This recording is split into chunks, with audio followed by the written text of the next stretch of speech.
자, 오늘 여기 말씀을 보면은 주께서 내 음성을 들으셨다 이렇게 말씀하고 있습니다. 주님께서 내 음성을 들었다, 내 목소리를 들었다는 것이죠. 마치 부모가 자녀의 음성을 듣는 것과 같은 말씀인 것입니다. 엄마는 어린 아이가 깊이 이제 엄마가 잠들었을 때 아이가 울면 반드시 깹니다. 모성애는 그 아이의 음성을 깊은 잠 속에서도 다 듣습니다. 아이가 크게 울어서 듣는 게 아니라 엄마의 사랑이 너무 커서 깊은 잠 속에서도 그 아이의 음성에 귀를 기울이는 것이죠. 우리의 목소리가 커서 하나님이 듣는 것이 아니고 또 우리가 의로워서 하나님이 듣는 것이 아니라 하나님의 사랑이 커서 우리의 목소리를 찾아내는 것입니다. 부모는 아이가 이 음성으로 엄마 하고 부르던 날을 잊지 못할 거예요. 아빠 하고 부르는 것을 정말 감격스러워 하겠죠.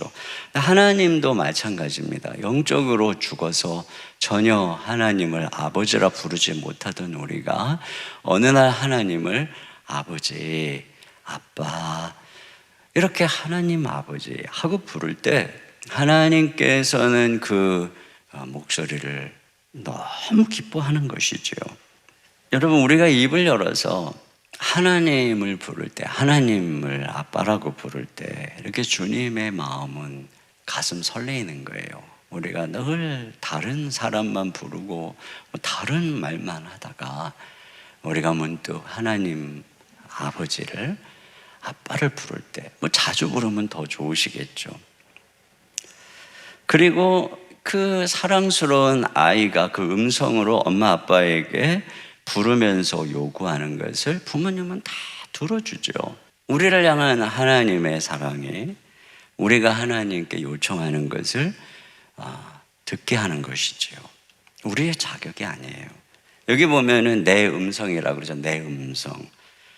주님께서는 다른 누구의 음성이 아닌 내 음성을 듣기를 원하시는 거예요. 자, 그런데 오늘 또 보면 이 시편 기자가 주님께 올려드린 음성은 어떤 음성이냐면은 그 다음에 나오는 단어가 뭐냐면 간구예요. 내 음성과 간구. 근데 이 간구라고 하는 의미는 간절하게 구하는 거죠. 그래서 공동 번역에는 내 애원하는 소리를 들었다 이렇게 말씀하고 있어요. 그러니까 마치 이렇게 거지가 또는 절박한 사람이 무엇인가를 요청하듯이 지금 이 시편 기자는 자기 음성으로 하나님께 막 애원을 하고 있는 거죠. 이게 부르짖고 있는 것이에요. 왜냐하면 오늘 이 시편 기자의 상황이 어려워요. 3절에 보면 이렇게 돼 있어요. 사망의 줄이 나를 두르고 수월의 고통이 내게 이르므로 내가 환난과 슬픔을 만났을 때에 자기가 지금 기도하는 상황이 이런 상황이었다는 거죠. 그러니까 얼마나 다급하게 부르짖었겠습니까? 저는 어렸을 때 어머니 품이 아니라 할머니 품에서 자라가지고 주로 불렀던 기억이 할머니예요. 할머니. 저의 마음속에는 내가 어디에 있든지 할머니가 나를 부르면 달려올 거라고 하는 믿음이 아주 어렸을 때 굳건했어요. 그래서 동네에서 아이들이 나를 때리려고 그러면 벌써 내가 이제 할머니가 목소리 들을 수 있는 반경 안에서 있을 때, 그럴 때 온 힘을 다해서 할머니를 부르는 거예요. 그러면 어느 순간에 달려오십니다. 달려오실 뿐 아니라 저 멀리서부터 소리를 지르면서 달려오십니다. 소리를 지르면서. 그 할머니의 그 모습이 참 제가 이렇게 하나님을 바라보는데 너무 좋은 그 거울같이 된 것 같아요.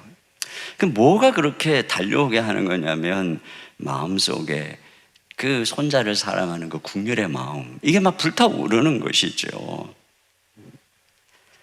그리고 여기 5절에 보면 우리 하나님을 뭐라고 고백하냐면 여호와는 은혜로우시며 의로우시며 우리 하나님은 긍휼이 많으시도다.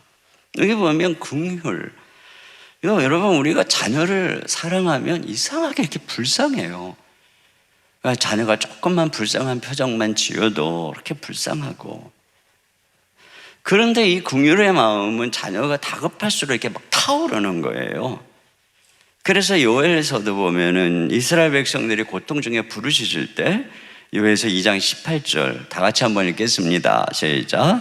그때 여호와께서 자기의 땅을 극진히 사랑하시어 그의 백성을 불쌍히 여기실 것이라. 네, 여기 보면 이게 극진히 사랑한다고 하는 그 말이 원문에 예전 번역이 잘했던 것 같아요. 중심이 뜨거우셔서, 그러니까 마음이 뜨거워지는 거예요. 뜨거워지는 거예요. 그래서 달려오는 것이죠. 그래서 부모는 아이가 아프다고 하면은 외국도 달려가요. 뭐가 달려가게 하냐? 긍휼이 달려가게 하는 거죠. 우리 하나님께서 우리를 사랑하시기 때문에 우리가 힘들고 어려워서 부르짖을 때 주님 달려오신다 하는 것입니다. 그래서 하나님께 우리가 드리는 기도 중에 최고의 기도가 뭐냐? 주님 나를 불쌍히 여겨주소서 하는 것입니다. 주님 나를 불쌍히 여겨주소서. 그리고 내가 주님께 간절하게 눈물을 흘리면서 하는 기도. 그러니까 하나님은 눈물에 약하죠. 그래서 사랑하는 사람이 눈물에 약할 수밖에 없어요. 자녀가 여러분 앞에 눈물을 흘리면서 얘기할 때 얼마나 불쌍해요. 그럼 부모 마음은 다 녹아져 내리는 것이죠. 시편 58절에 보면은 나의 눈물을 주의 병에 담으소서. 그러니까 하나님께서는 우리가 흘리는 눈물 한 방울 한 방울 하나도 흘려버리지 않고 다 담아서 기억하고 계시는 것이죠. 그러므로 우리가 주님께 나아갈 때 이와 같이 불쌍히 여겨 주옵소서. 눈물로 주님께 나아갈 때 하나님께서는 들으세요. 자, 그러니까 여기 뭐라 그러냐? 내가 그렇게 기도할 때 하나님이 들으셨다 이렇게 말씀하고 있습니다. 들으셨다. 내 간구를 들으심으로 이걸 어떻게 알아요? 들은 것을 응답했으니까 아는 것입니다. 6절 하반절에 보면 내가 어려울 때에 나를 구원하셨도다 이렇게 부르주셨더니 그 위경에서 구해주셨다 하는 것입니다. 그러니까 여러분, 기도는 정말 놀라운 것입니다. 기도는 그냥 마음의 위안이 아니에요. 기도는 그냥 뭐 울적할 때 울고 났더니 좀 마음이 후련해지다, 그게 아니에요. 우리가 주님 앞에 우는 것은 감정적 카타르시스, 그걸 위해서 우는 게 아니에요. 정말 우리 하나님만이 우리의 도움이시니까. 여기 보면 8절에 뭐라 그러냐? 8절 다 같이요. 시작. 주께서 내 영혼을 사망에서 내 눈을 눈물에서 내 발을 넘어짐에서 건지셨나이다. 네, 여기 보면 이게 위기를 묘사하는 거죠. 지금 이 시인이 당했던 위기들, 모든 위기에서 건져주시는 거예요. 우리가 기도하면. 여기 보면 내 영혼을 사망해서, 여기 영혼이라는 것은 생명을 말하는 거예요. 그러니까 이 시인이 사망의 이 죽을 위기에, 그것이 뭐 대적의 위협이든 질병이든 거기서 건져달라고 했는데 건져주셨다는 것입니다. 내 눈을 눈물에서, 그러니까 하염없이 눈물이 흐를 수밖에 없는 상황에서 기도했더니 거기서 건져주셨다는 것입니다. 내 발을 넘어짐에서, 많은 함정과 마귀의 유혹, 거기서 그 넘어지고 함정에 빠지고 고통당할 때 하나님께 기도했더니 건져주셨다는 것입니다. 자, 그리고 또 기도하면 어떤 일을 하냐? 모든 은혜를 주신다는 거예요. 여기 11절에 보니까 이런 말이 있어요. 내가 놀라서 이르기를 모든 사람이 거짓말쟁이라 하였도다. 지금 고난 속에서 이 시인은 뭐라 그러냐면 모든 사람이 다 거짓말쟁이야. 이게 무슨 얘기냐면 막상 어려운 일을 당해보니까 평소에 친구라고 생각했고 평소에 친하다고 생각했는데 정작 어려움을 당하니까 의지하고 나를 도와줄 사람이 아무도 없다. 다 거짓말쟁이야. 지금 이렇게 고백을 하고 있는 것입니다. 그러니까 어떻게 했어요? 이 시인이 하나님께 기도한 것입니다. 하나님께 부르짖은 것입니다. 그랬더니 12절에 뭐라고 돼 있어요? 자, 12절 다 같이요. 시작. 내게 주신 모든 은혜를 내가 여호와께 무엇으로 보답할까? 모든 기도를 들어주신 주님께서 여기 보세요. 모든 은혜를, 이거는 단순히 어떤 모든 위기에서 건져준 차원을 뛰어넘는 거죠. 모든 은혜를.